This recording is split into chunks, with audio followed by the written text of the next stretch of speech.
হযরত শাহজালাল আন্তর্জাতিক বিমানবন্দরের থার্ড টার্মিনালের গ্রাউন্ড হ্যান্ডলিং নিয়ে দীর্ঘদিনের টানাপোড়েনে এবারে নতুন করে আলোচনা এসেছে যুক্তরাজ্যের একাধিক বিশ্বখ্যাত প্রতিষ্ঠান। এককভাবে এতদিন এই দায়িত্ব সামলানো বিমান বাংলাদেশ এয়ারলাইন্সের বিপরীতে যাদের নাম শোনা যাচ্ছে, সেই মেনজিস এভিয়েশন কিংবা সুইসপোর্টের মতো ইউরোপীয় প্রতিষ্ঠানগুলোর বৈশ্বিক অবস্থান রীতিমতো আকাশচুম্বী।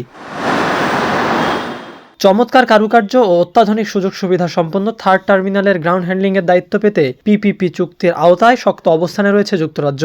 এই দৌড়ে সবচেয়ে বেশি আলোচনায় রয়েছে যুক্তরাজ্যের লন্ডন ভিত্তিক আন্তর্জাতিক প্রতিষ্ঠান মেনজিস এভিয়েশন এবং সুইজারল্যান্ড ভিত্তিক বিশ্বের অন্যতম শীর্ষ গ্রাউন্ড হ্যান্ডলার সুইসপোর্ট। প্রযুক্তি, দক্ষতা এবং অভিজ্ঞতার বিচারে এই প্রতিষ্ঠানগুলোর বৈশ্বিক অবস্থানে ধারের কাছেও নেই অনেক শীর্ষস্থানীয় প্রতিষ্ঠান। যুক্তরাজ্যের মেনজিস এভিয়েশন বর্তমানে দেশ ও বিমানবন্দর সংখ্যার দিক থেকে বিশ্বের সবচেয়ে বড় এভিয়েশন সার্ভিস গ্রুপ। আন্তর্জাতিক এভিয়েশন ডেটা অনুযায়ী 65টিরও বেশি দেশের অন্তত 350টি বিমানবন্দরে অত্যন্ত দাপটের সঙ্গে গ্রাউন্ড হ্যান্ডলিং এর কাজ করছে তারা। অন্যদিকে রাজস্ব আয় এবং যাত্রী সেবার দিক থেকে বিশ্বের আরেক শীর্ষ প্রতিষ্ঠান হলো সুইসপোর্ট। 6টি মহাদেশের 45টি দেশের 280টিরও বেশি বিমানবন্দরে তাদের শক্তিশালী নেটওয়ার্ক রয়েছে, যারা প্রতি বছর 23 কোটিরও বেশি যাত্রীকে বিশ্বমানের সেবা দিয়ে থাকে।